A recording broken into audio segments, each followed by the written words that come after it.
예, 안녕하세요. 식채널 구독자 여러분들. 저는 상명대학교 화학에너지공학과의 강사학 교수라고 합니다. 만나서 반갑습니다.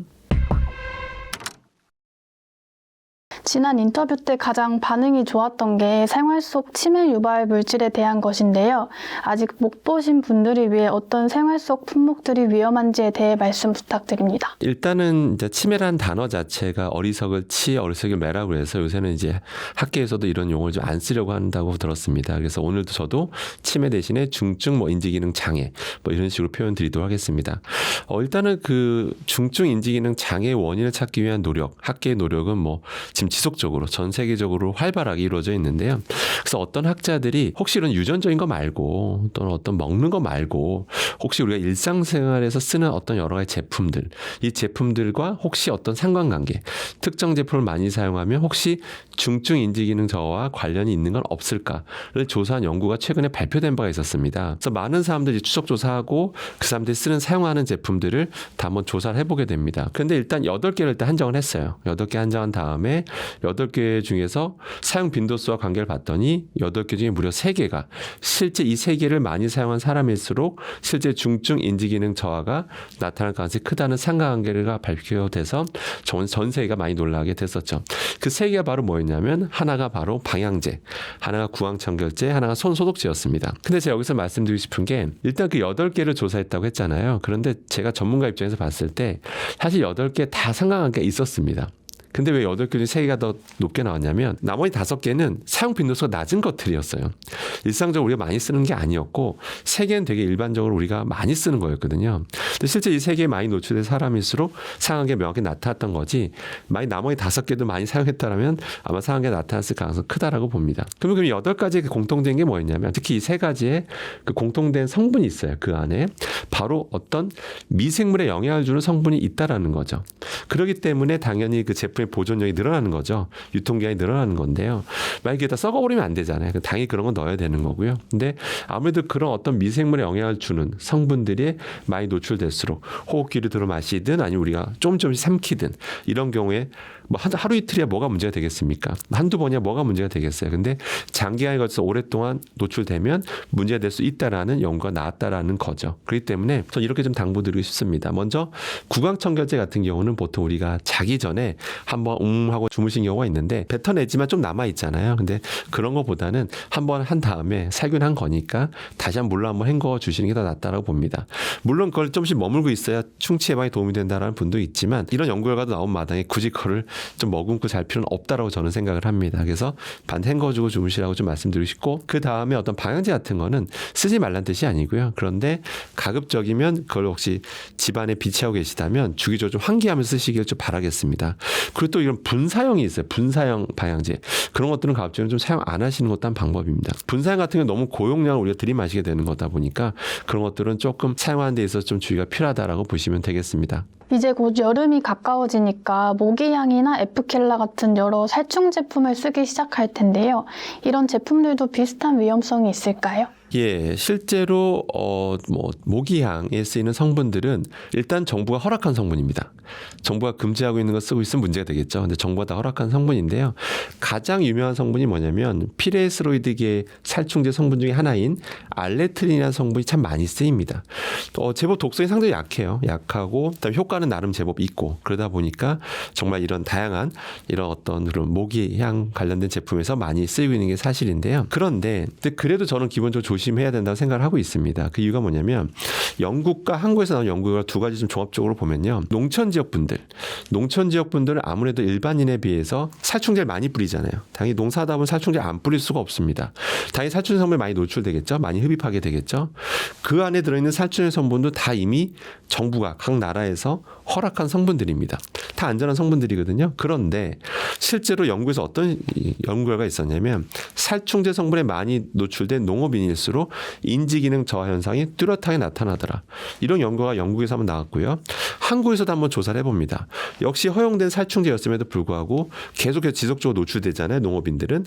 그런 사람일수록 실제 중증 인지기능 저하와 관련이 있다는 연구 결과가 나온 바가 있습니다. 상당히 되게 동일한 결과였잖아요. 그렇기 때문에 결론은 이런 살충제 성분, 한마디로 뭔가 어떤 살아있는 거 영향을 주는 그런 성분들에 지속적으로 계속 노출되는 건 사실 바람직하지 않다라는 거죠. 그렇기 때문에 이런 어떤 에프킬라라든지 이런 모기향 제품들 저는 현명하게 사용하는 게 중요하다고 봅니다. 보통 많은 분들이 어떻게 사용하냐면 그냥 주무실 때 같이 켜놔요. 전 이거는 바람직하지 않다라고 봅니다.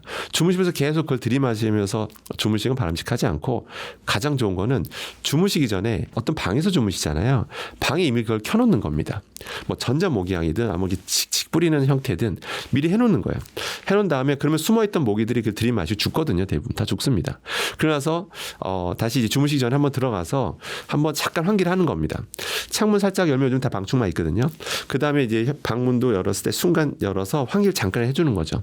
그때 그 순간 잠깐 들어오면 어떡하냐 모기가 이렇게 생각할 수 있지만 그래도 그걸 주무시면서 계속 들이마시는 것보다는 전 훨씬 낫다고 판단하고 있습니다. 그래서 현명하게만 사용한다면 굉장히 유용한 제품일 수 있다라고 보시면 되겠습니다.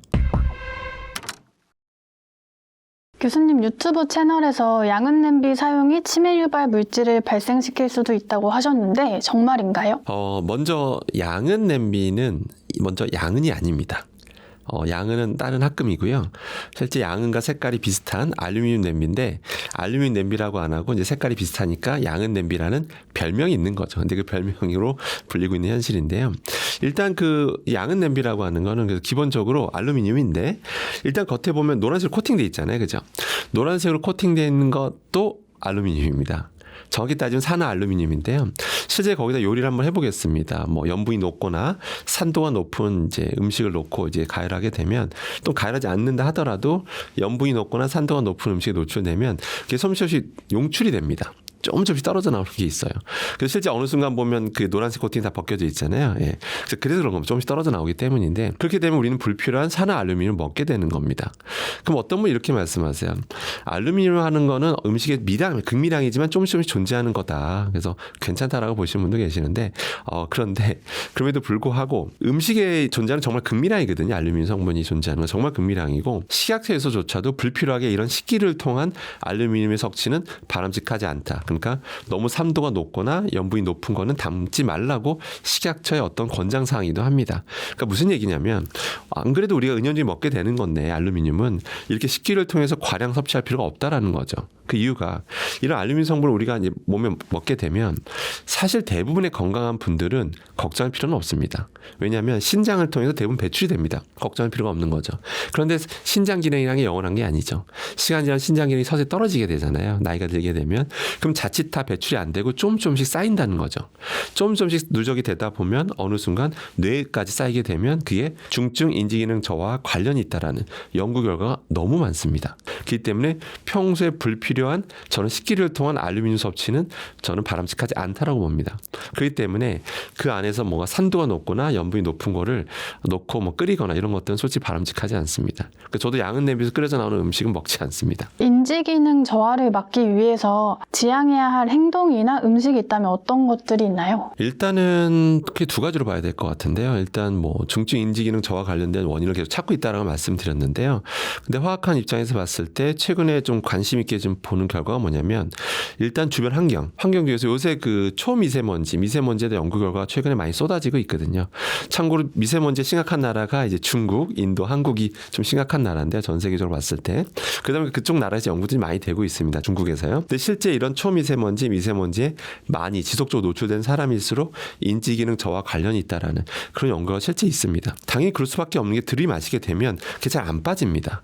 당시 우리가 들이마신 폐로만 간다고 생각하는데 그렇지 않거든요. 일단 뇌까지 영향을 준다라는 결과도 있는 만큼 가급적이면 미세먼지가 너무 높은 날은 좀 외출 같은 것도 자제한다든지 외출하게 되면 꼭 마스크 쓴다든지 이런 것도 한 방법일 수 있고요. 근데 이런 거 말고도 실내에서도 기본적으로 조심하셔야 됩니다. 뭐냐면 바로 요리할 때입니다. 요리하다 보면 사실 일반적으로 그냥 물을 기반으로 끓이는 정도는 상관이 없습니다. 그런데 보통 우리가 후라이팬이나 이런 데다가 기름을 두르고 지지고 볶고 튀기고 하지 않습니까?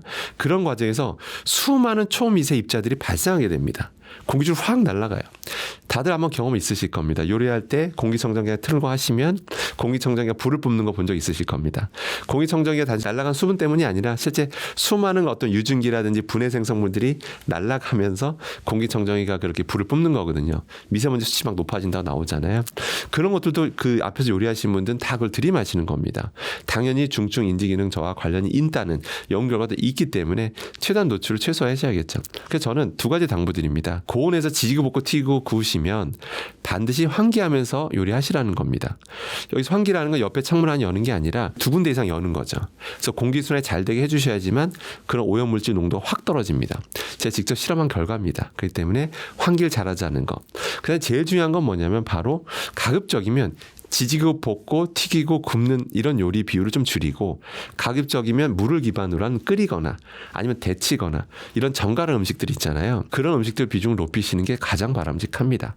자, 그렇게 보시면 될 것 같고 그럼 일단 먹는 식품으로도 봤을 때 특정 유해 중금속들이 우리가 많이 노출됐을 때 그런 것들이 몸에 안 빠지거든요. 계속 잘 쌓이기 때문에 전 세계적으로 선진국 위주로 이런 어떤 식품에 존재하는 어떤 유해 중금속들의 함량을 계속 관리하고 있습니다.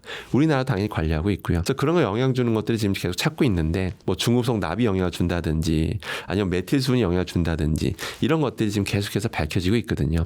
그러니까 당연히 관리하는 게 맞는 거겠죠. 근데 그런 메틸수분 같은 것들은 실제 어류 중에서 상위 포식자로 갈수록 좀 높다라는 연구 결과가 이미 다 나와 있는 만큼 가급적이면 또 식습관, 특히 수산물 드실 때 너무 상위 포식자 어류들은 좀 섭취량 먹지 말라는 게 아닙니다. 그걸 먹으면서 얻는 이점도 있거든요. 근데 너무 과한 섭취는 좀 바람직하지 않고 가끔 먹는 별미가 제일 좋겠다. 이렇게 보시면 되겠습니다. 지난 인터뷰에서 또 반응이 좋았던 게 올바른 인덕션 사용법인데요. 이제 가스레인지가 아니니까 안전하다고 알고 있는 인덕션을 통해서 조리할 때도 유해물질이 나올 수 있다는 걸 못 보신 분들을 위해서 다시 한번 설명 부탁드립니다. 예, 제가 그래서 뭐 가스레인지와 일단 전기레인지 비교해 드린 적이 있는데요.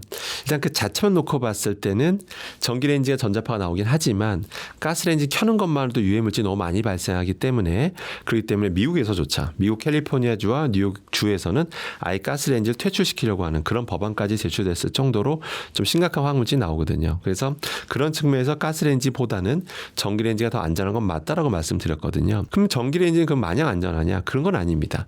상대적으로 안전하다는 거지 당연히 주의사항이 있습니다. 전기레인지는 크게 두 가지가 있는데요. 하나는 하이라이트, 하나 인덕션이 있는데요.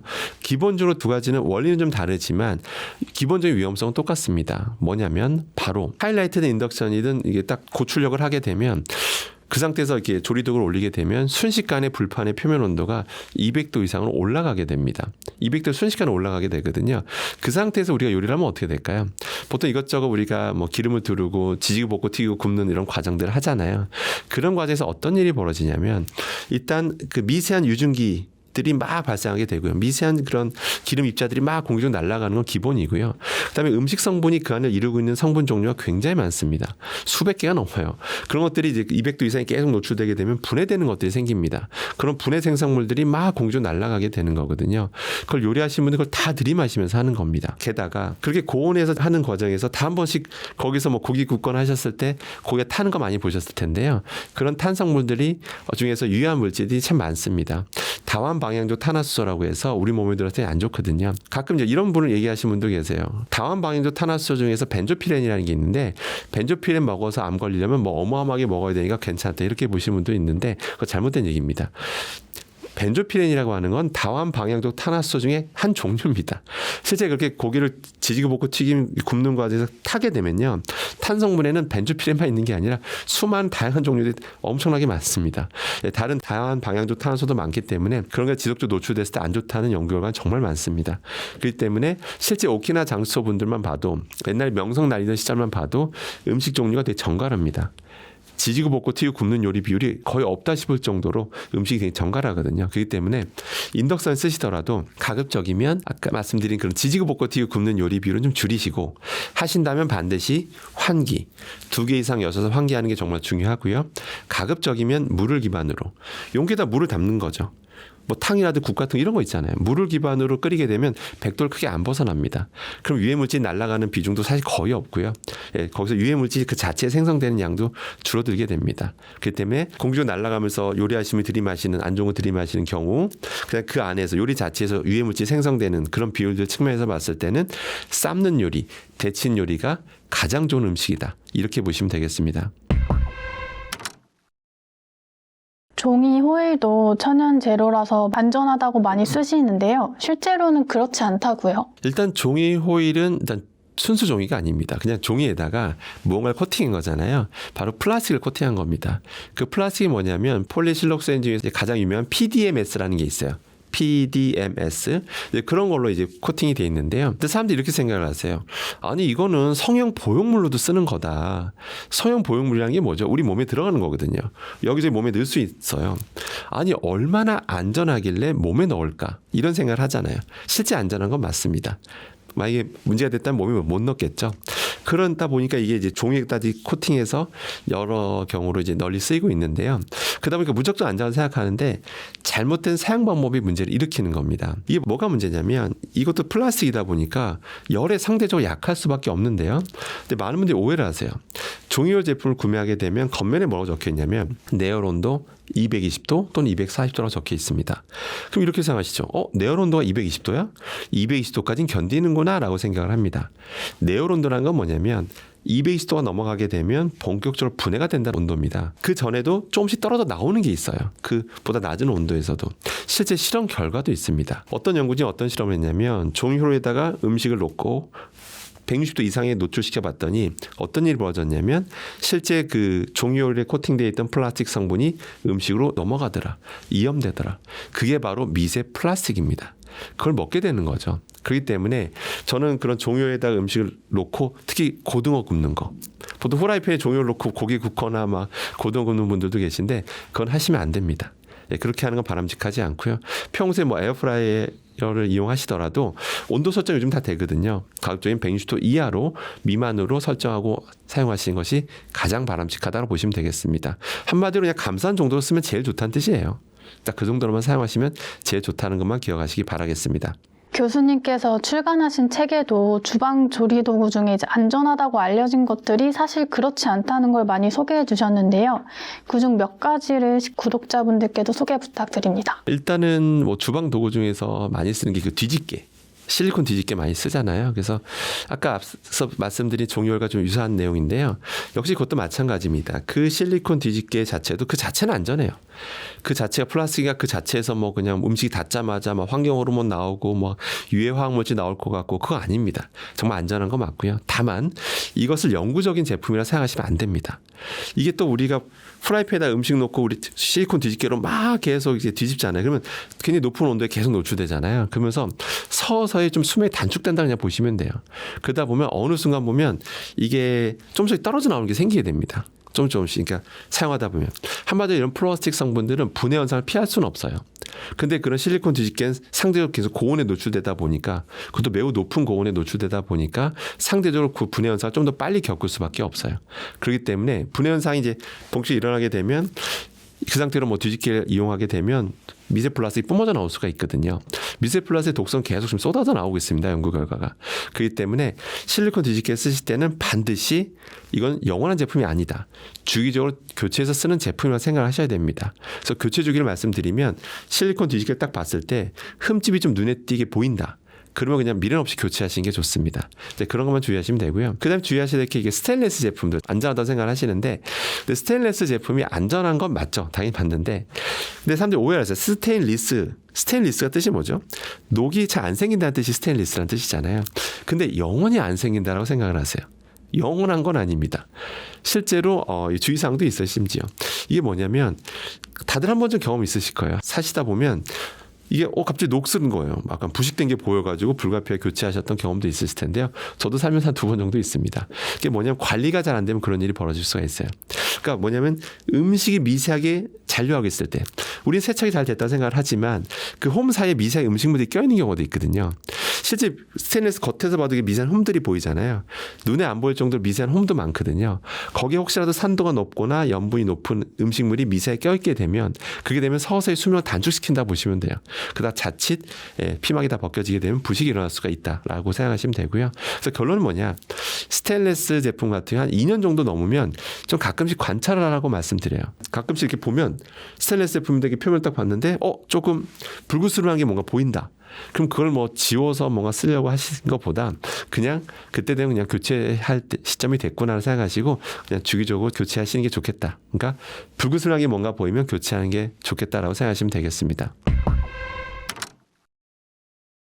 먹는 것에도 주의가 필요한데요. 특히 요즘 소금을 아침에 물에 타먹는 문화가 인기인데 교수님 책에서 소금도 안심할 수 없다고 하셨어요. 그 이유가 무엇인가요? 일단은 소금을 우리가 안 먹고 살 수는 없습니다. 당연히 먹고 살아야 되는 건데요. 그래서 뭐 소금 자체가 나쁘다 이런다기보다는 일단 소금이랑 크게 두 가지로 보면 될 것 같아요. 바로 천일염.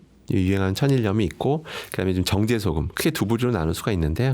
일단은 이거예요. 천일염 같은 경우는 보통 광고할 때 어떻게 광고하냐면 미네랄이 더 풍부하다 뭐 이런 걸 이제 강조하게 되는데 그건 사실입니다. 허위 과장 광고는 아니고요. 일반 정제소금에 비해서 천일염이 상대적 미네랄 성분이 더 풍부하다 이렇게 보시면 됩니다. 그러니까 저 좋은 건 맞죠. 그런데 미세 플라스틱 측면에서 또 얘기가 달라집니다. 미세 플라스틱 잔류하고 있는 미세 플라스틱 관련된 실험을 한 적이 있었는데 정부가 조사한 겁니다. 조사했더니 정제소금보다 천일염에서 미세 플라스틱이 더 많이 나온다. 이렇게 기억하시면 됩니다. 그렇기 때문에 결론은 장단점이 있다라는 거죠. 장단점이 있기 때문에 천일염의 장점은 미네랄이 더 풍부하다. 하지만 미세 플라스틱은 더 많다. 이걸 아실 필요는 있고 정제소금은 미네랄은 아무래도 정제하는 과정에서 좀 빠지는 게 있기 때문에 미네랄 양은 좀 종류나 이런 것들이 상대적으로 떨어지지만 미세 플라스틱 측면에서는 더 안전한 편이다. 이렇게 관점에서 보시는 게 좋습니다. 그래서 이런 측면에서 어느 게 더 좋다 나쁘다 말하기 좀 어렵고요. 그래서 이런 것 좀 구매하실 때 참고하실 필요는 있다라고 보시면 되겠습니다. 그러니까 막 천일염은 무조건 마냥 뭔가 모든 게 완벽할 것 같은데 그런 건 아니라는 거죠. 천일염조차도 어떤 그런 단점을 갖고 있다라고 보시면 됩니다. 그러니까 미세 플라스틱이 많을 수밖에 없는 게 왜냐하면 천일염이라는 게 뭐죠? 그냥 바닷물을 그대로 이제 말리는 거잖아요. 그럼 당연히 말리는 과정에서 그 플라스틱 장판에다 녹화하거든요. 그런 과정에서 플라스틱이 조금씩 햇빛에 계속 노출되다 보면 조금씩 분해되는 것들이 있는데 그런 과정에서 또 푸는 과정에서 마찰이 계속 일어나잖아요. 그러면서 떨어져 나오는 미세 플라스틱이 많을 수밖에 없습니다. 그래서 그런 단점도 있다는 것도 참고하실 필요는 있습니다. 근데 그거를 뭐 하루에 아침마다 먹어야 되냐 말아야 되냐 이거는 뭐 의학계에서 할 말이고 제가 할 말은 아닌 것 같고 근데 구매할 때 참고하실 필요는 있다는 거죠. 이제 남녀노소가 즐겨 먹는 과자에도 미세 플라스틱이 있을 수 있다는 게 정말인가요? 최근에 충격적인 실험 결과가 나왔었는데요. 어떤 이제 기자분이 어떤 실험을 했었냐면 우리가 즐겨 먹는 과자 그냥 다 공개하겠습니다. 다 기사까지 나왔으니까 새우깡과 꽃게랑 다 한번 좀 다 드셔보셨을 텐데요. 새우, 꽃게 뭔가 바다에서 나온 원료를 기반으로 하잖아요. 그래서 실제 새우깡에 새우 원료가 들어갑니다. 실제로. 그래서 혹시 바다가 좀 많이 오염돼 있잖아요. 요새 그러다 보니까 혹시 뭐 거기에 관련된 게 좀 미세 플라스틱 특히 바다에서 나왔으니까 미세 플라스틱 이슈가 있지 않을까 싶어서 이제 분석을 하게 됩니다. 그래서 실제로 새우깡, 꽃게랑을 이제 그 안에 존재하는 미세 플라스틱을 관찰했더니 실제로 한 봉지에 1000개 이상 나온 거예요. 미세 플라스틱이. 한 봉지에 1000개 이상 나온 거죠. 그러니까 한 봉지 먹을 때마다 미세 플라스틱 1000개를 먹게 된다는 뜻이잖아요. 그래서 이제 그 기자가 이제 놀라서 이제 그렇게 기사가 나갔는데요. 근데 걔가 이제 전문가로서 말씀드리면 새우랑 꽃게 원료에서 나온 것도 있겠지만 그건 극미량이라고 좀 보고 있고요. 오히려 실제 나온 건 바로 포장재 때문이다라고 보시면 됩니다. 그 이유가 뭐냐면 새우깡 같은 경우는 내부 포장재 그러니까 실제 새우깡이 과자가 닿는 그 면 있죠. 그 닿는 면의 그 플라스틱 소재가 PP입니다. 폴리프로필렌 PP인데요. 꽃게랑은 실제 닿는 면이 PE입니다. 폴리에틸렌이에요. 그랬더니 실제 실험 결과가 뭐였냐면 새우깡을 실험했더니 PP 플라스틱이 제일 많이 나옵니다. 꽃게랑 같은 경우는 PE, 폴리에틸렌 미세 플라스틱이 제일 많이 나옵니다. 만약에 그냥 단순 바다에서만 나온 거로 해서 나왔다면 이렇게 차이가 나면 안 되죠. 근데 한마디로 포장돼서 나오는 것들이 많더라. 이게 핵심이었습니다. 아무래도 과자를 담죠. 기름져 있죠. 계속 마찰이 일어나게 되죠. 배송되는 과정 이런 과정에서 마찰은 계속해서 일어날 수밖에 없죠. 그런 과정에서 떨어져 나오는 것들이 한 봉지당 1000개가 넘었다. 이게 핵심입니다. 근데 신기한 건 뭐냐면 더 우리가 주의해야 될 거는 기준 크기가 그때 관찰한 미세 플라스틱 기준 크기가 20 마이크로미터였어요. 20 마이크로미터 이상만 본 거죠. 20 마이크로 이상을 봤을 때 1000개 이상 나왔다는 얘기는 만약에 20 마이크로미터 미만도 봤다면 어땠을까요? 1000개가 아니라 더 많이 나왔겠죠. 실제 한 봉지당 수천 개의 미세 플라스틱 먹을 수 있다라는 결과가 최초로 우리나라에서 실험 결과가 나왔다라는 거죠. 그렇기 때문에 이것도 아직 섭취하는 데 있어서 좀 참고하실 필요는 있고요. 근데 정부에서 뭐 규제해야 되는 거 아니야 이렇게 말씀하실 수도 있는데 아직 그런 거 없습니다. 왜냐하면 미세 플라스틱은 아직 유해 화학 물질로 등록된 게 아닙니다. 아마 그런 얘기 못 들어보셨을 겁니다.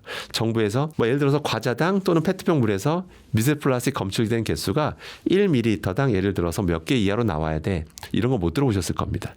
그런 기준 없습니다. 근데 왜 없을까요? 아직 미세 플라스틱 개수를 세는 그 검출 방법이 있을 거 아니에요. 그거조차도 아직 전 세계적으로 표준화된 방법이 없습니다. 그러니까 세계적인 논문들을 봐도 결과들이 다 천차만별이에요. 학자들마다 이렇게 하는 게 맞을 거라고 판단하는 방법으로 하다 보니까 다 방법들 다른 방법을 쓰다 보니까 결과도 다 다른 거예요. 예, 그만큼 미세 플라스틱, 나노 플라스틱을 관찰하는 아직 방법조차 아직 표현되는 게 없다라는 거죠. 그러다 보니까 정부에서조차도 몇 개 이하로 나와야 돼 이 말을 못 하는 거예요. 미세 플라스틱 관련된 연구 결과가 지금 쏟아지고 있잖아요. 독성 결과가 쏟아지고 있지만 아직은 관리할 수 있는 방법조차 없다라는 게 현실입니다. 근데 추후에는 나오겠죠. 당연히 나오겠죠. 지금 전 세계적으로 하고 있습니다. 표준화된 방법을 찾으려고 하고 있고요. 그 독성 결과가 계속 나오다 보니까 나중에는 뭔가 규제를 하겠죠. 규정을 마련하겠죠. 예를 들어서 뭐 물이라면 페트병 물이라면 1ml당 몇 개 이하로 나와야 된다. 예를 들어서 과자라면 꼭 새우과 한 봉지당 몇 개 이하로 나와야 된다. 이런 규정이 나오겠죠. 근데 그 전까지는 각별의 그냥 각자 도생이라고 하죠. 그 전까지는 좀 스스로 조심할 필요는 있겠습니다. 교수님 저서에서 제로 음료가 위험하다고 하셨는데 그 이유가 무엇인가요? 일단 뭐 제로 음료 뭐 정말 전 세계적으로 선풍적인 인기를 끌고 있고요.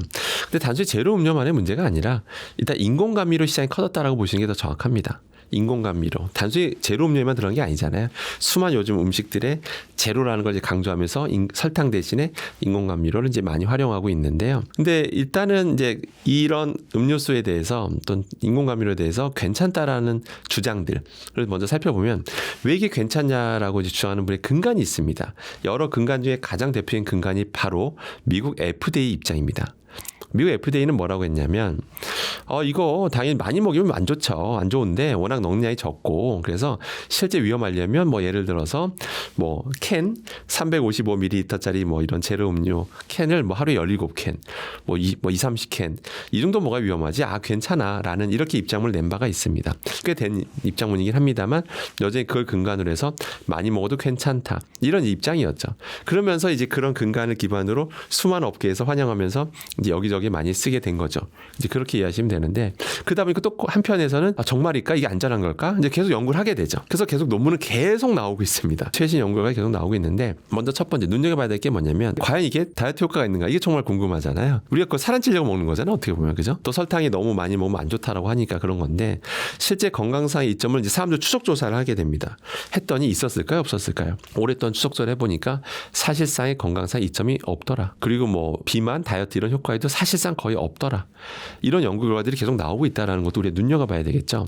그럼 일단 생각을 해봐야 돼요. 그럼 왜 그런 거지? 약간 생각을 해야 되잖아요. 왜냐면 설탕량을 적게 먹는 거잖아요. 왜냐면 보통 인공감미료가 설탕에 보통 200배 단맛이 납니다. 그 얘기는 200분의 1로 써도 된다는 얘기잖아요. 굉장히 적은 양을 쓰는데 어떻게 또 뭐 딱히 건강상 이점도 없고 뭐 비만 다이어트 효과도 없는 이유가 뭘까요? 제 경험으로도 말씀드리면 단맛이라고 하는 건 결국 뇌가 인지하는 겁니다. 혀에서 먼저 닿았지만 뇌가 인지하는 거거든요. 뇌는 보상 시스템이라는 게 있습니다. 단맛에 길들여지면 그 단맛을 계속 찾게 돼 있습니다. 제 경험을 말씀드리면 지금은 완전 탄산음료 끊었지만 제가 뭐 10몇 년 전만 해도 이런 어떤 탄산음료 이런 단 거 거의 중독 수준의 그런 식습관을 보였던 적이 있는데요. 그런 걸 먹잖아요. 그럼 어떻게 되냐면 계속 그 단맛 때문에 평소 식습관이 완전 변합니다. 아침, 점심, 저녁 먹을 때 밍밍한 걸 먹지를 못해요. 샐러드 이런 거 못 먹습니다. 억지로 먹지 않아서 못 먹어요. 계속 지극적인 단맛을 찾게 돼 있습니다. 더 많이 먹는 건 말할 것도 없고요. 계속 지속적인 자극적인 맛을 찾다 보니까 식습관이 엉망이 되죠. 살 안 빠집니다. 그래서 제로 음료나 이런 거에 약간 길들여져 계시면 살 절대 안 빠집니다. 실제 건강상에 좋을 것도 없고요. 그래서 실제 여러 논문에서 실제 건강상 이점이 없다고 나온 거고요. 자, 그러면 이제 유해성을 봐야 되는데 유해성까지 보게 된다면 최근에 어떤 연구가 나왔냐면 과연 일반 설탕 탄산음료와 제로 음료라고 하죠. 제로 탄산음료를 비교해봤어요. 실제 실험 결과를 봤더니 실제 한 캔씩 먹는 양이 늘어날수록 간에 미친 영향이 똑같더라. 사실상 제로 음료를 먹는다고 해서 딱히 뭐 좋은 게 아니라 더 안전한 것도 아니라 똑같이 많이 먹을수록 염증성 간 질환을 일으킬 가능성이 커진다라는 연구가 최근에 또 나온 바가 있습니다. 그래서 결론은 뭐냐면 결국 단맛에 길들여지지 않는 것이 가장 중요한 거다. 이렇게 기억하시는 게 좋습니다. 그게 제일 중요합니다. 이런 경우는 있어요. 당 수치가 너무 심각한 수준이어서 전문 의료진이 그 환자의 상태를 보고 너무 심각하니까 권하는 경우가 있어요. 평소에 요리하실 때 설탕량을 이렇게 줄이시고 뭐 여러 가지 인공 감미료 있잖아요. 천연 감미료를 이걸로 좀 대체하십시오. 일시적으로 권하는 경우는 있어요. 그건 당연히 전문가 의견을 따라야겠죠. 왜냐하면 상태가 너무 심각하니까 그런 거잖아요. 그분의 그런 건 따라야 되겠죠. 하지만 장기적으로 봤을 때는 건강상 이점도 없고 그런 걸 많이 먹어서 좋은 게 없다라는 결과가 계속 나오고 있기 때문에 결과적으로는 단맛에 길들이지 않는 거. 서서히 그러니까 단맛에 길들이지 않도록 아까 식습관 조절하는 게 가장 중요한 거다라고 생각하시면 되겠습니다. 한국인들이 아주 좋아하는 김, 미역 등의 해조류가 외국에서는 섭취량을 제한할 정도로 위험하다고 하셨는데 그 이유가 무엇인가요? 일단은 정말 주기적으로 유럽에서는 한국산 해조류 제품이 주기적으로 수입 금지 조치를 당하고 있습니다. 그러니까 영원히 금지된 건 아니고요. 그러니까 유럽에서 검사를 합니다. 딱 검사를 했을 때 요오드 농도가 너무 높게 나오네. 그럼 수입 금지 하는데 그걸 유럽 전역이 그 정보를 공유합니다. 그러니까 유럽 전체가 금지당한다고 보시면 되고요. 그러니까 일시적으로 그러니까 특정 제품들에 대해서 지속적으로 금지되고 있다고 보시면 됩니다. 그러면 왜 금지를 했을까요? 이유가 있겠죠. 뭐 과학적 근거를 가지고 했던 거겠죠.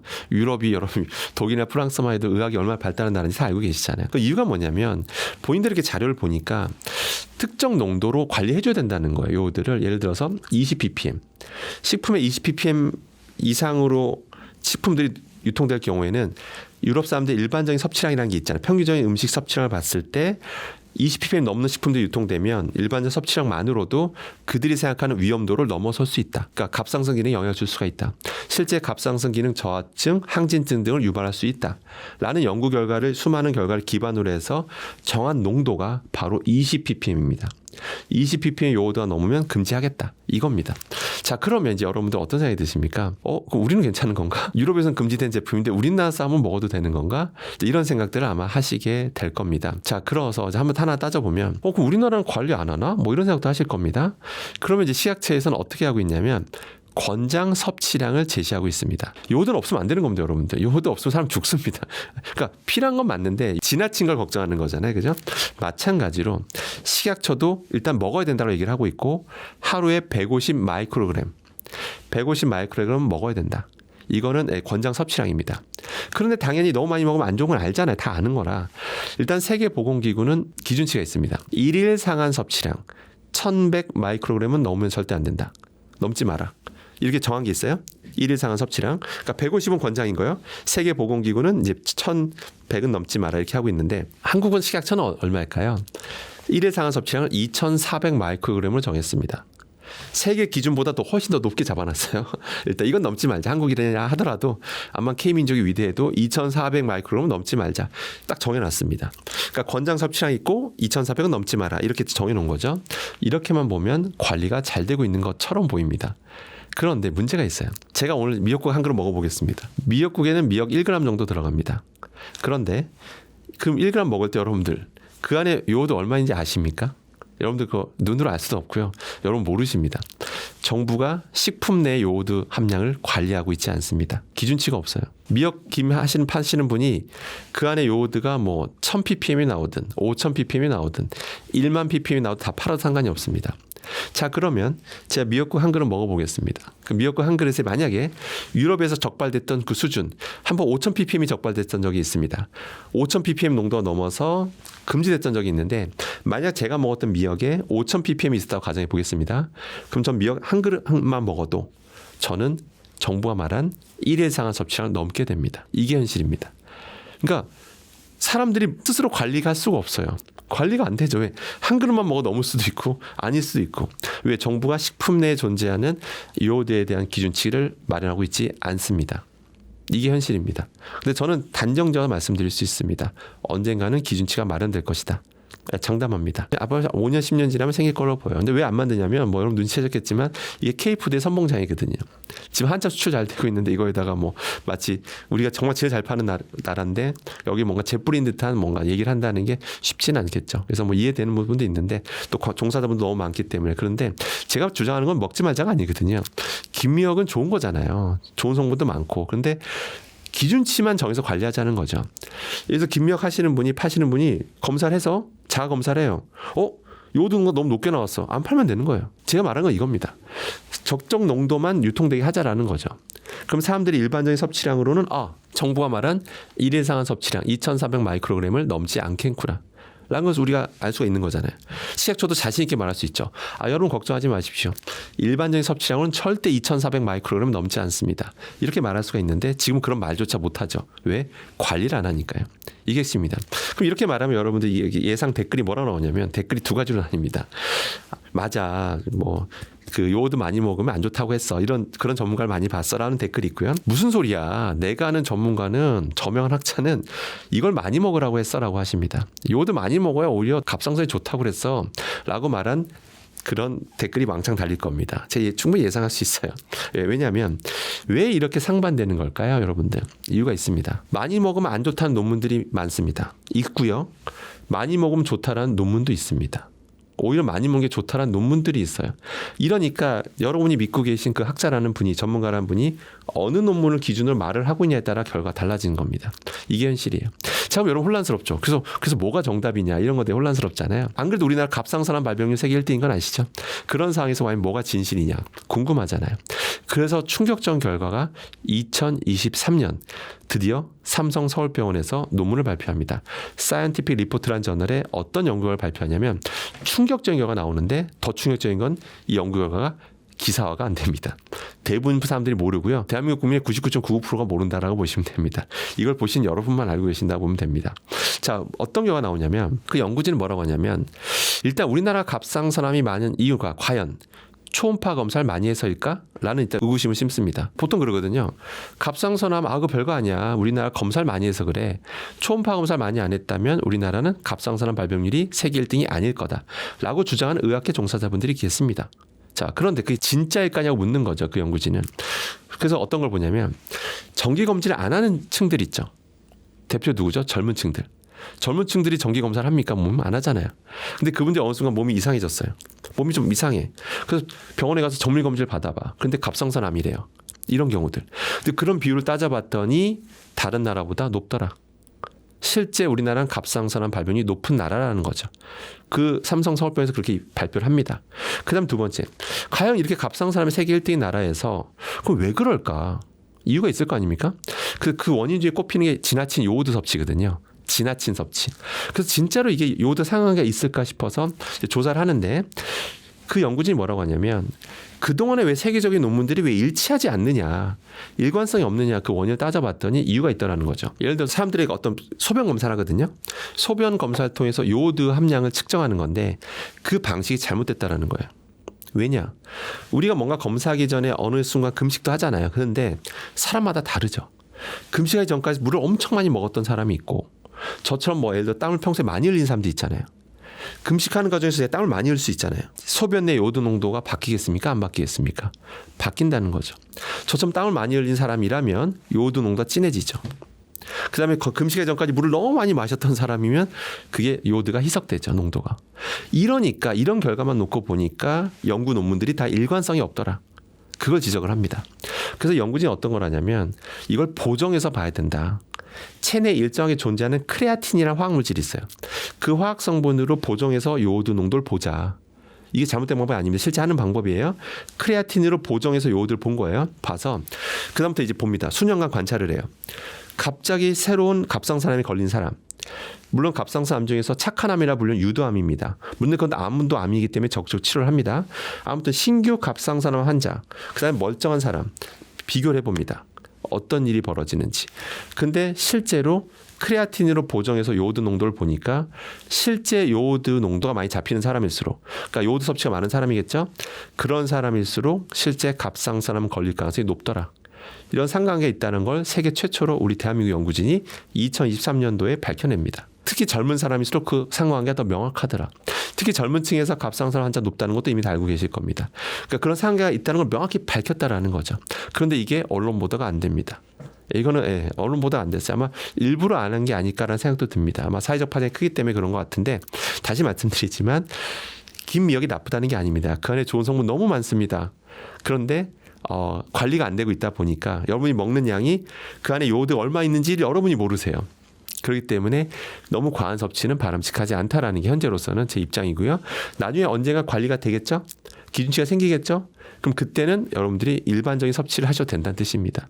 그래도 관리한다는 건 뭐예요? 특정 농도가 넘어간 요오드 제품 안 팔릴 테니까 그러면 여러분들 일반적인 섭취하면 괜찮다고 볼 수가 있는 거죠. 그렇기 때문에 너무 과한 섭취는 자제할 필요가 있다.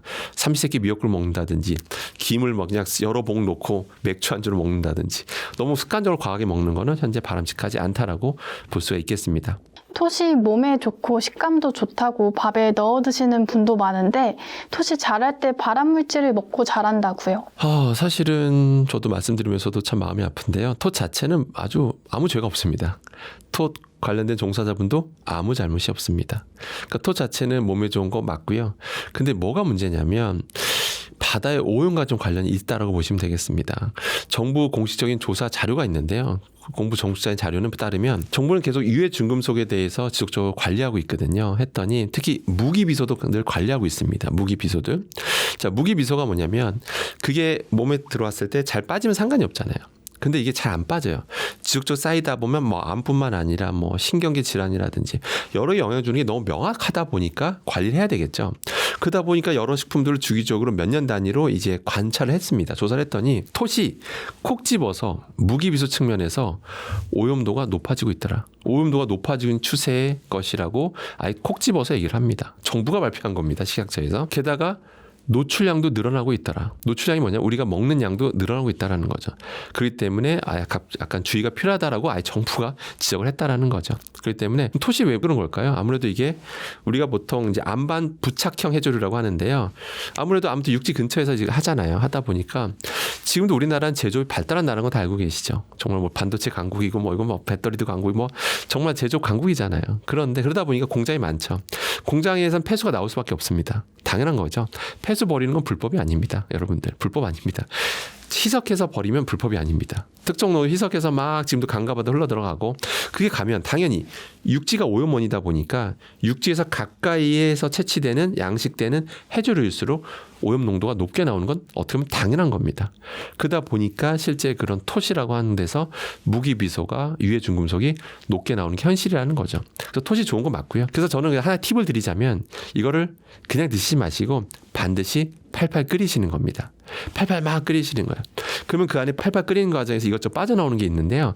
빠져나오면서 무기비소도 빠져나옵니다. 다 빠지는 건 아니지만 확실히 무기비소 함량이 농도가 줄어드는 게 팩트입니다.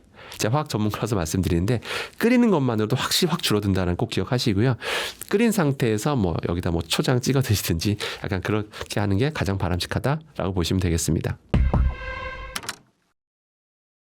해외 직구 물품들을 요즘 쉽게 구입할 수 있게 되었는데요.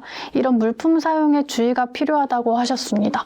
그 이유가 무엇인가요? 지금 이 순간에도 어마어마한 양이 수입되고 있는 게 현실입니다. 아마 그쪽 관련된 종사자분들은 아실 텐데 어마어마한 양이 컨테이너를 통해서 들어오고 있는데요. 너무 많이 들어오다 보니까 이걸 하나하나 검사한다는 건 사실은 불가능합니다. 너무 당연한 거죠. 그 많은 거 어떻게 우리나라 공무원 숫자 그렇게 많은 것도 아닌데 그 관리하는 사람 숫자는 한계가 있고 그러니까 가끔씩 전수조사라는 걸 하는 거죠. 전수조사도 그냥 표본조사를 하는 거죠. 가끔씩 일부 품목에 대해서 한번 검사해보고 하는데 그때마다 간간히 기사는 터지죠. 아마 검색하시면 수많은 기사를 검색할 수가 있는데요. 특정 제품에서 나오면 안 되는 물질 나왔다더라. 가소제가 기준치 이상으로 나왔다더라. 무슨 환경호르몬이 얼마 나왔다더라. 유해 중금속이 얼마 나왔다더라. 이런 게 지속적으로 터지고 있는 게 현실입니다. 그래서 그러니까 또 이러다 보니까 선의 피해자가 생기는 것도 사실이고요. 선의 피해자. 그러니까 정말 정직한 제품인데 문제 없는 제품인데 그냥 싸잡아서 비난받는 경우도 있고 이런 게 현실인데요. 근데 일단은 중요한 게 여러분들이 뭘 하실 수 있는 건 없어요. 제가 봤을 때는 어떤 제품을 직구로 구매하셨는데 해외 직구로 눈으로 보이는 게 아니거든요. 그런 게. 그런 어떤 유해 중금속이 눈에 보이는 것도 아니고 환경오염이 눈에 보이는 것도 아니고 방법이 없어요. 여러분들 알 수 있는 방법 자체가. 그러면 방법은 딱 하나인데 그럼 정부가 관리해줘야 되는데 정부는 관리하는 게 한계가 있고요. 그 많은 걸 어떻게 전조절하겠습니까? 그러면 결국 유통 사이트 테무알리라고 하겠습니다. 그 사이트가 제일 유명하니까 테무알리 측에서 더 신경 써줘야 된다는 거죠. 테무알리 때는 말 그대로 플랫폼 회사잖아요. 예를 들어서 특히 중국 업체가 많잖아요. 그럼 중국 업체가 여기 등록돼 있는 거잖아요. 우린 그걸 주문해서 들어오는 건데 예를 들어서 그런 문제가 되는 회사들은 퇴출시켜야 되는데 그래서 제가 봤을 때 그런 제품이 유통되는 것 자체가 그 해당 나라에서는 그런 좀 문제가 되는 제품들, 뭐 중금속이 너무 좀 많다든지, 뭐 포탈레이터 좀 많이 나온다든지 이런 것들에 대해서 규제가 없는 게 아닌가, 규제가 너무 약한 게 아닌가 이런 생각이 솔직히 듭니다. 그런 걸 팔아도 문제가 없으니까 멀쩡하게 테무알리에 등록해놓고 우리나라까지 들어오는 거 아니겠습니까? 저는 그래서 그 해당 나라에서 조금 더 규제가 좀 더 강화된다 좀 보고요. 또 테무알리 같은 사이트에서는 어떤 좀 문제가 됐던 회사는 아예 그냥 그 뒤로는 거래를 안 하는 거죠. 이런 것들이 돼야 좀 약간 또 경각심을 갖고 이런 업체에 조심할 텐데 이게 적어도 수출용에 대해서는 또 이게 규제가 별로 없는 건지 자기네 나라에서 유통되는 게 아니잖아요. 그래서 그런 건지 모르겠는데 자꾸 저런 수입산 제품에서 문제가 되고 있는 건 사실이고요. 그래서 이건 저는 일반 국민들이 조심하는 건 좀 한계가 있다고 저는 솔직히 봅니다. 왜 그런 것들 보면 시험 정석 다 갖고 있어요. 뭐 시험 정석이 있어서 안전하다 말은 하는데 정작 분석해 보면 우리나라에서 적발해서 보면 조사하다 보면 자꾸 그런 제품들이 계속 적발이 되고 있는 게 현실이고요. 그래서 저는 해당 나라에서 특히 그 해당 사이트에서 더 관리해야 될 문제라고 저는 봅니다. 그래서 이거는 당장 어떤 소비자분이 뭘 할 수 있는 건 없습니다. 제가 봤을 때는. 고데기 사용이나 파마 등의 헤어스타일 관리가 유효하다고 하셨는데 그 이유가 무엇인가요? 일단 고데기는 많은 분들이 아마 쓰실 텐데요. 고데기 당연히 많이 쓰는 제품이다 보니까 우리나라만 쓰는 게 아니잖아요. 그러다 보니까 다른 나라에서도 그게 궁금했나 봐요. 어떤 학자들이. 그래서 과연 고데기 쓰는 건 과연 문제가 없냐. 왜냐하면 고온이 발생하니까 혹시 그 과정에서 유해물질이 나오는 건 아닐지 이런 것들에 대해서 조사를 한 연구 결과 최근에 발표가 됐었는데요. 근데 결과가 되게 충격적이었습니다. 일단 두 가지로 봐야 되는데요. 첫 번째는 우리 보통 고데기를 그냥 쓰시는 분도 있더라고요. 당연히 그냥 고데기 그냥 쓰는 분도 있지만 보통은 헤어 제품을 바르고 쓴다라는 거죠. 헤어 제품 바르고 써도 효과가 좋거든요. 실제 그 연구 중에 어떤 실험이냐면 헤어 제품 바르고 해본 거예요. 쫙 고데기를 썼더니 온도 설정이 되잖아요. 그래서 210도 정도로 이제 설정해서 했더니 정말 어마어마한 양이 뿜어져 나오더라. 그러니까 분해 생성물들이 어마어마하게 공중에 날아가더라. 그런 게 다 뭐 초미세먼지자, 뭐 초미세 입자 이런 것들인데 그런 유해화학 물질들이 과연 우리가 들이마시게 되는 건데 얼마나 들이마시는지 시뮬레이션까지 해봅니다. 정말 수십억 개가 달라붙더라. 실제 폐에 달라붙더라. 이런 연구 결과를 세계 최초로 밝힌 바가 있습니다. 그렇기 때문에 저는 일단 이걸 어떻게 보냐면 일단 우리 여러 소비자분들은 일반 구독자분들은 많이 해야 하루에 한 번일 겁니다. 아침에 하루에 한 번 하지 않겠습니까? 가장 문제가 되는 곳은 미용실이죠. 미용실 거기 종사자분들은 그런 거 많이 쓰잖아요. 하다 보면 정말 그래서 미용실 공기질이 안 좋을 수밖에 없어요. 실제 연구 결과도 있고요. 실제 미용실 그 공기만 조사한 적이 있었는데 정말 안 좋습니다. 안 좋은 그런 결과도 있었고요. 근데 일단 일반 가정집에서 봤을 때 그래도 일단 많이 뿜어져 나오는 건 사실이기 때문에 특히 밀폐된 공간에 있을수록 수십억 개가 정말 폐포에 달라붙을 수 있다는 결과도 나온 만큼 당연히 좀 조심해야 되겠죠. 당연히 붙으면 잘 안 떨어집니다. 그래서 좀 오픈된 공간에서 쓰는 게 좋다라는 거죠. 그러니까 방문 걸어 잠그고 하는 것보다는 오픈된 거실에서 한다든지 좀 이렇게 전선 연결해서 아무튼 또 아무튼 창문 다 열어놓고 한다든지 이렇게 좀 환기가 잘 되는 조건에서 하시기를 좀 당부드리겠습니다. 그다음에 고데기 자체. 그럼 헤어 제품 안 바르면 괜찮은 거 아니야 이렇게 생각할 수가 있는데요. 헤어 제품이 안 발라져 있어도 오래 쓰다 보면 오염물질 좀 붙잖아요. 때가 타고 막 이거 있잖아요. 그러면 그게 분해돼서 날아가더라. 이게 핵심이에요. 그래서 이런 고데기 제품에 헤어 제품 안 쓰시더라도 주기적으로 좀 닦아주셔야 된다는 거. 반드시 청소를 해주셔야 된다는 거 꼭 명심하시길 바라겠습니다. 일단 파마는 좀 다른 얘기인데요. 실제 파마 관련된 염색 파마는 또 우리나라만 하는 거 아니잖아요. 전 세계적으로 많이 하다 보니까 연구가 계속 되고 있습니다. 예전에 어떤 연구가 있었냐면 2019년에 뭐 염색을 많이 한 사람일수록 뭐 유방암 걸릴 가능성이 뭐 크다더라. 뭐 이런 연구 결과도 뭐 실제 있었는데요. 물론 그거는 이제 가족력이 있었던 사람들만 모아놓고 하다 보니까 아마 유방암 관련된 환자가 있는 사람들 대상으로 가족력이 있는 사람들 대상 하다 보니까 상관계가 더 명확하게 나타났다. 그런 지적이 있었어요. 그러다 보니까 위암으로 넘어갔었는데 또 그 뒤에는 뭐 스트레이트 파마를 많이 한 사람일수록 뭐 자궁암 걸릴 가능성이 높아지더라. 또 이런 연구가도 그 추적 조사를 해보니까 그런 상관관계가 있다라는 연구가 또 나온 바가 있습니다. 근데 아직도 명확히 결론 난 건 사실 없어요. 명확히 결론 난 건 없고요. 그래서 좀 더 시간이 많이 흘러봐야 될 것 같습니다. 근데 기본적으로 조심할 필요는 있겠죠. 그러다 보니까. 기본적으로 파마할 때는요. 여러분도 그 퀴퀴한 냄새들 많이 하다 보면 맡게 되잖아요. 맡게 되는데 그게 다 몸에 좋은 게 하나도 없습니다. 그래서 다 휘발성 유기 화합물들이고 역시 가장 위험하신 분은 미용실 거기 종사자분들이 제일 위험하고요. 근데 여러분들은 뭐 염색 파마를 해봤자 뭐 매일 하시는 것도 아니고 많이 해봐야 뭐 한 달에 한 번, 두 달에 한 번 있을 텐데 뭐 그 정도 하는 양에 노출되는 건 사실 그렇게까지 현재 크게 보고 있지는 않은데요. 근데 혹시라도 뭐 집에서 하신다면 가급적이면 좀 환기가 잘 된 조건에서 염색이나 파마를 하시는 게 좋다라는 것도 좀 기억하실 필요는 있겠습니다. 그리고 두피에 닿는 면적을 최소화. 아니 염색 파마하면서 어떻게 두피에 안 닿을 수 있냐라고 하실 수가 있는데 그래도 빗으로 막 찍어 누르듯이 이렇게 막 하시는 분들이 있어요. 그러면 그 두피를 거의 찍어 누르듯이 하는 거는 정말 그 화학품이 피부를 통해 흡수될 가능성이 커지기 때문에 그렇게까지 하시는 건 좀 지양하시는 게 좋겠습니다. 물티슈나 휴지향이 진할 경우에도 위험하다고 하셨는데 그 이유가 무엇인가요? 참고로 가습기 살균제 사건 일어난 이후로 굉장히 규제가 강화됐습니다. 그래서 물티슈나 뭐 이런 것들 보면 성분들이요 다 정부가 허락한 성분들입니다. 정부 허락한 성분들만 쓸 수가 있어요. 그렇기 때문에 기본적으로 안전하다 일단 보시면 됩니다. 그래서 너무 위험성에 대해서 걱정하실 필요는 없고요. 근데 다만 각 성분은 허용된 거 맞잖아요. 맞는데 그 성분에 대한 비율 이런 것들에 대해서는 그 회사가 자체적으로 판단할 수가 있습니다. 그러니까 특정 그 성분들의 비율이 있잖아요. 근데 어떤 회사들 제품들 보면 그 향을 내는 그런 향료 성분을 너무 지나치게 많이 쓰는 회사들이 있어요. 왜냐하면 그 향을 또 좋아하는 사람들이 있거든요.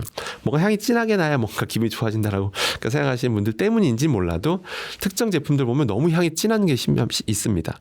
저도 맡아보고 정말 머리가 아플 정도로 진한 그런 것도 이제 제품도 물티슈 중에 본 적도 있는데요. 이제 그런 것들은 향료를 너무 많이 넣어서 그래요. 쉽게 얘기해서. 그런 것들을 너무 지나치게 많이 들이마시게 되면 실제 알러지라든지 이런 것도 상한계가 있을 수도 있기 때문에 기본적으로 너무 향이 진한 제품들은 너무 좀 약간 좀 피하시는 게 제일 좋고요. 사실 그 업계가 피해볼 것도 없는 게 자꾸 사람들의 인식이 바뀌게 되면 점점 약간 향을 안 쓰는 좀 향을 쓰더라도 아주 극소량만 쓰는 분위기가 확산될 거거든요. 그래서 물티슈 업계가 피해보는 거 하나도 없고요. 그러니까 너무 향을 진한 것들은 좀 구매하는 것들을 약간 참고하실 필요 있다라는 거죠. 그렇게 하다 보면 업계도 자연스럽게 바뀌게 돼 있습니다. 이렇게 보시면 되겠습니다. 제가 항상 이제 여러 유튜브 채널에서 이런 어떤 각 생활화학 제품에 대해서 주의성에 대해서 말씀드리고 있는데요.